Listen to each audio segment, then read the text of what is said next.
Hello everyone, it's me, NBZ. I'm back once more. I'm here with a video that is inspired by book YouTubers, because that's what I do these days is I watch book YouTubers. So I stole an idea, which is a tier ranking video. Let's be honest, probably most of YouTube does this these days, and I thought I would make one because I've played a lot of MetroidVanias, whether they be real Metroids, fake Metroids, real Castlevanias, or fake Castlevanias. There's a lot of them. I've played a lot of them, so I thought it'd be fun to tier rank them, put them in order, S through D, and model them out and see how it goes. So we're gonna start with the granddaddy of them all, Super Metroid. I really like Super Metroid. It's fantastic. One of the aces, it's the genesis of all Metroidvanias. However, control-wise, it doesn't quite hold up for me. It should be an S, but because of control stuff, I think if they remade this game, it literally would be a modern game that you could play in and still think is amazing. I still think you can, but it's not quite up there, so we'll put it in A. Zero Mission. I love Zero Mission a lot. It's really, really good. Does it quite make the S ranking? I'm not sure. I think for now, we're going to put it A, right above Super Metroid. Because I think for me, it kind of does what Super Metroid does, but it also feels modern and is really snappy. I like it a lot. It's easy, but it's accessible. It's great. AM2R, however, I am going to say is even better. I'm going to put this above real Metroid games. Look, I know this is made by a fan, but it is amazing. It really...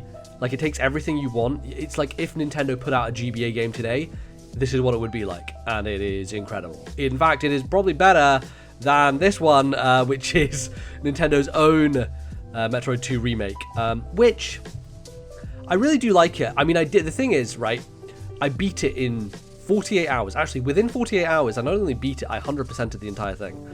Which says quite a lot for how much I like it. I think I'm going to slide it right above... I'm gonna slide it right above Super Metroid, because if I'm honest with myself, I would probably prefer to replay that than Super Metroid, even though it does have stuff with the Metroid. Now, if you know me, you knew this one was coming. Metroid Fusion, easy S, easy number one at the moment. We'll see if it gets surpassed. It is, for me, the pinnacle of visual design, sound design, soundtrack, atmosphere, movement, feel, bosses, just everything. Perfect. Color. Metroid Fusion, the king. But then we have Symphony of the Night. Symphony of the Night is a bona fide classic. Everybody loves it.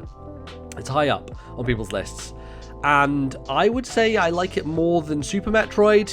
Do I like it more than Metroid 2? Yes. I think I like it more than Zero Mission. I'm going to pop it... I'm going to pop it right below AM2R.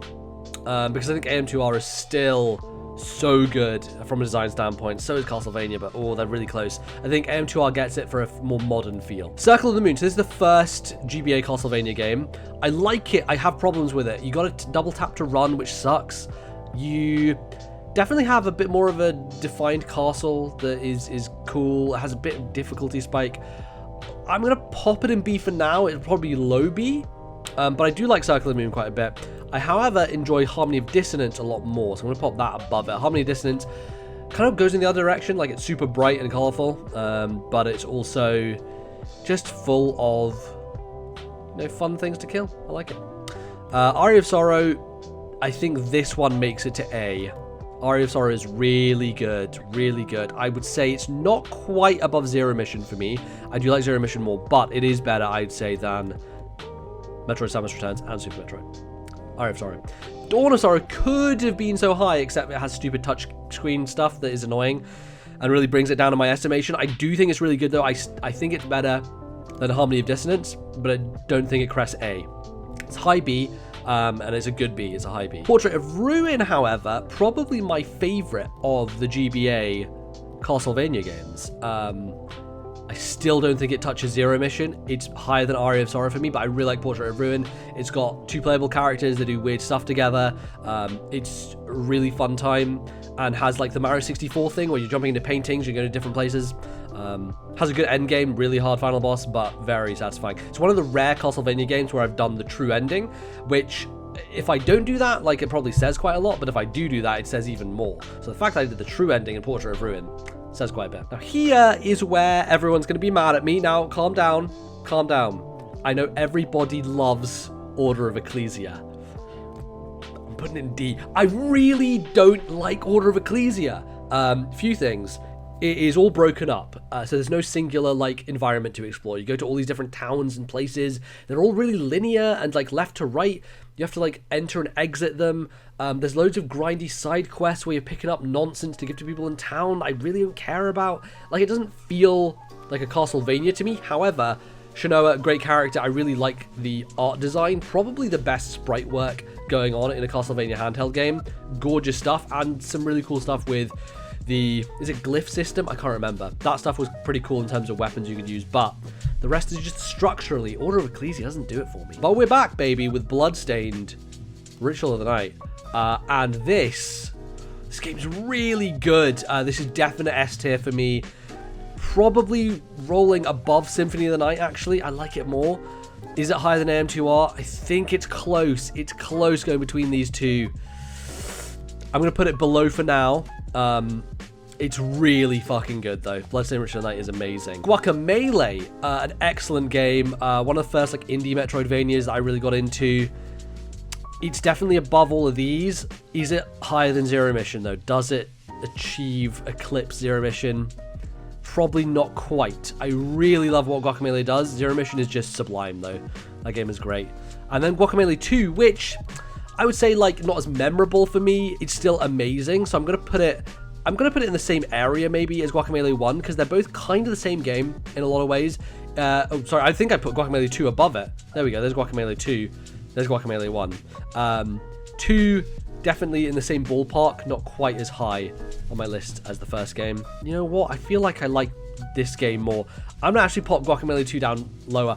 The ironic thing about this game is that it really should be the game I like more because it improves on the sequel, but in the intervening years, like since the first one, everything has changed so much and Guacamelee kind of stayed the same, so I think for ambition's sake, we're going to put it a bit lower. We've got Axiom Verge next. I love Axiom Verge, really cool. I like it, I think, more than Super Metroid. I don't quite, I think it had a bigger impact on me than Guacamelee 2, actually, but I don't think I like it as much as Samus Returns, so I'm going to pop it there. Similar to Samus Returns in a lot of ways. Very, like, the most Metroid style of the indie games. It's up there, it's high for me, but not quite at the top tier. Hollow Knight, I mean, this is an S tier. I mean, it's a really easy S tier, honestly. I think I like it. I think I respect Hollow Knight a lot more than I love it. So I think I probably am just going to put it slightly below Symphony of the Night. But I do respect it a great deal. It is incredible. It is amazing. Play Hollow Knight. It's great. Now we have my baby, Ori and the Blind Forest. You already know. Right up the top here. Is it above Metroid Fusion? That is the question. Does it surpass Metroid Fusion? I'm going to put it number 1. For now. These always go back and forth in my head, which I like more. They are both two of my favorite games of all time. They're fucking incredible, both of them. Amazing. But now I have to contend with Will of the Wisps. Where does Will of the Wisps go? Because I've not played enough of it yet. And it's up here, right? It is up here, very much so. I want to play Will of the Wisps again. I intend to do a hard playthrough. I might even stream that on my Twitch channel. I'm going to put it here. I'm going to put number 3 for now. Deserved number 3 because it is incredible. I haven't played it enough times because I played Ori 1 so many times and played Fusion so many times. I need to play it some more to build up in my mind, but it's up there with the best. So now we're getting into some of the weirder picks, right? You've probably heard of most of these other games I've done, but Strider. Strider is a classic game from the NES era. However, they made a new one back in, 2012? Something like that? Which was a Metroidvania style game, and it's really good. I like it a whole bunch. I think I like it more than these Castlevania games. It's really fast-paced. You're like ninja. You're running around. You're doing grapple and hook things, running on walls. I would like to put it above Dawn of Sorrow, so I'm going to put it at high B, because it's really good. We have Batman Arkham Origins Blackgate. This is probably my first C. I think it's fine. It's a totally competent side-scrolling game, but I think it gets held back by its map design. Map design is not great, so I'm going to put it there. You know what? Thinking about it, I think Circle of the Moon's kind of a C as well. I think I kind of like Blackgate more than Circle of the Moon. Just Circle of the Moon has those issues of too much tapping of the D-pad gets a bit problematic. Carrion, which is a brand new game, new Metroidvania that just came out. It's available on Switch, on Game Pass. Go check it out. It's real cool. I like it a lot. It's cool.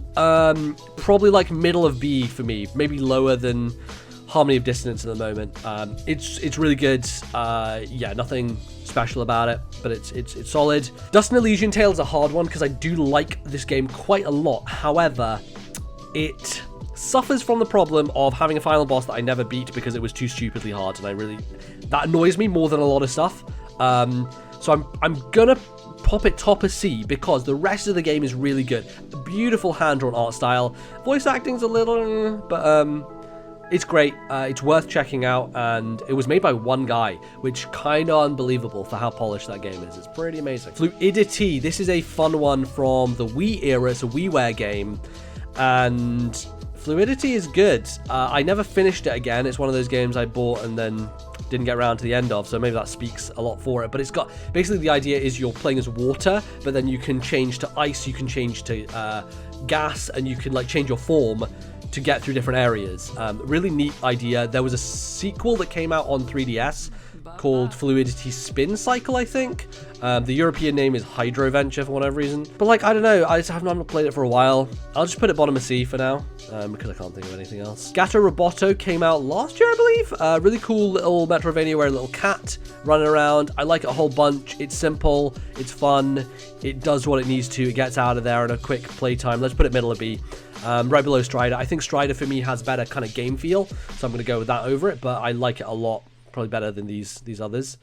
Then we have Hell Yeah, Wrath of Were-Rabbit. Also, I should mention, I didn't put Dead Cells in here. I didn't put Rogue Legacy in here, mainly because I think they're more like roguelikes, and I'm not really about roguelikes that much. I mean, I like those games a lot. They are some of my favorite games, but for Metroidvania list, I don't kind of consider them Metroidvanias, if you know what I mean, right? So this is a weird one where it has mini games that like WarioWare, but it has really good game feel. I like it more than Dust. Do I like it more than Carrion? It's been a while since I played it, so a lot of kind of the details have been lost from my mind. I'm going to slap it actually right here, slap bang in the middle of these two Castlevania games. Actually, you know what? No, I'm going to put it here, slightly above Carrion. It's great, but I don't think I remember it well enough to put it higher than that. I thought I'd throw this one in for fun. Lost Winds 2, Winter of the Melodious. I don't know how much you'd consider this a Metroidvania, but it was on Wikipedia's list of Metroidvanias, so that's what I'm going to go by. Hey, it's a fun game. I enjoy it a lot. I like it more than all of these, I think. It's not quite up to Carrion level of good, but I like it more than Dust and Elysian Tale, so we'll put it at top of C. Fun game. Momodora, it's one of those games that's like, it's fine, like it's probably low C. I don't want to be rude about it and put D, but I kind of want to put it D. I'm going to be rude about it. I'm going to put it D. Momodora, a series a lot of people really into. I heard a lot of buzz around it, so I think I was expecting a lot more. It just feels quite unpolished in terms of like lack of sound design. It feels a little bit easy to spam your way through the game. Yeah, it feels kind of empty. It doesn't really have a soundtrack that takes you through the game that well. So Outland, this is an Ubisoft published game. I believe this is Housemarque as well, which is fun. Really cool. It's like a bullet hell game that's also Metroidvania. Very good. I like Outland a lot. It's probably going to be top of B here. I think it's probably around Gato Roboto area. I'm going to bump it above Gato Roboto. Really like Outland. It's been a long time since I played it, but it's excellent. I don't know if you can find it easily these days, aside from on PC. But it's worth a look if you can find it. Rochard, John Rochard. Very gravity, physicsy based kind of platformer that has a lot of Metroid stylings to it. I like this one quite a bit. It was one of the first games I played when I got my PC. It probably goes low B as well. I would say it's just above Carrion, maybe above here. I'd put it above Hell Yeah. It's an interesting one to look into. And I think it holds up pretty well still. I played it, what, 7-8 years ago? Still pretty good. Now here's going to be a controversial pick, because when we're talking about like indie Metroidvanias, right? The one that started the trend essentially was Shadow Complex. Everyone talked about Shadow Complex. It's great. It's, you know, after Konami stopped making the handheld Castlevania games, people were wanting this type of game again. Epic, not Epic, Chair, who is now owned by Epic, came in and made Shadow Complex. I think Shadow Complex sucks, honestly. Janky, really horrible 2.5D art style, generic main character, buggy, not fun weapons or upgrades, really not engaging. People love Shadow Complex. I think Shadow Complex sucks. So that's my D. Granted, I played it so long after it came out, but even the remastered version did not impress me at all. So we've got a couple of Shantae games in here. We're going to start with Pirate's Curse, which I think is pretty good. I like Pirate's Curse a good amount.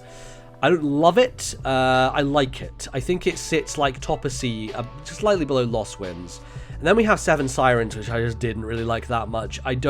This would be top of D probably, because it's not like these three ranking, but it's still kind of a D. It's fine. It's just so generic. There's nothing special about it. Nothing that stands out. It's kind of just fine, I guess.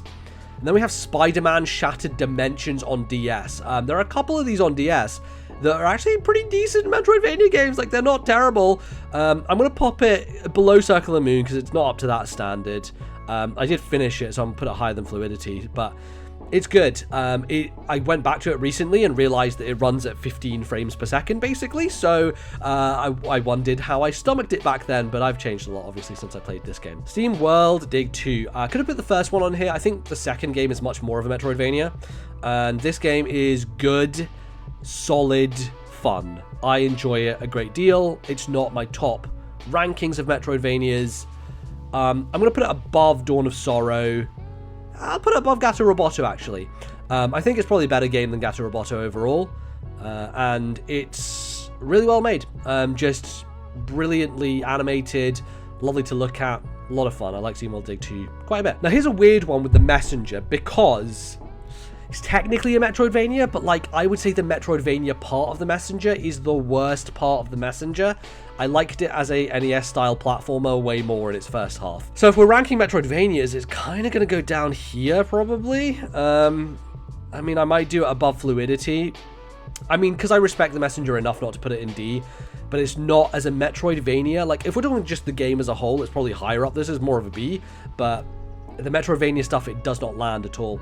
So, unfortunately, going to be down low. And we're going to close out with a couple of kind of forgettable ones in my mind. Time Spinner, which is like the most Symphony of the Night ripoff I've ever seen an indie game try to be, in terms of even like the loading rooms between areas that said CD on Symphony of the Night. They have those in this game. So it's pretty shameless, but it's still pretty good. The thing is, it's really unremarkable to me. I don't remember a lot about it.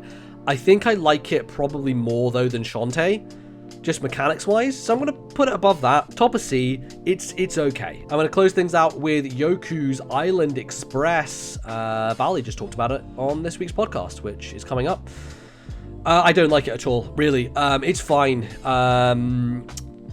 But it just has issues that I can't get past, personally. I think it's a really well made game, but for me it's kind of low D here. It's not as bad as these, but it's not, I don't really enjoy playing Yoku that much. So there you go. That is my ranking of Metroidvanias. Do we want to shift anything about? You know what? I kind of like Samus Returns more than Portrait of Ruin.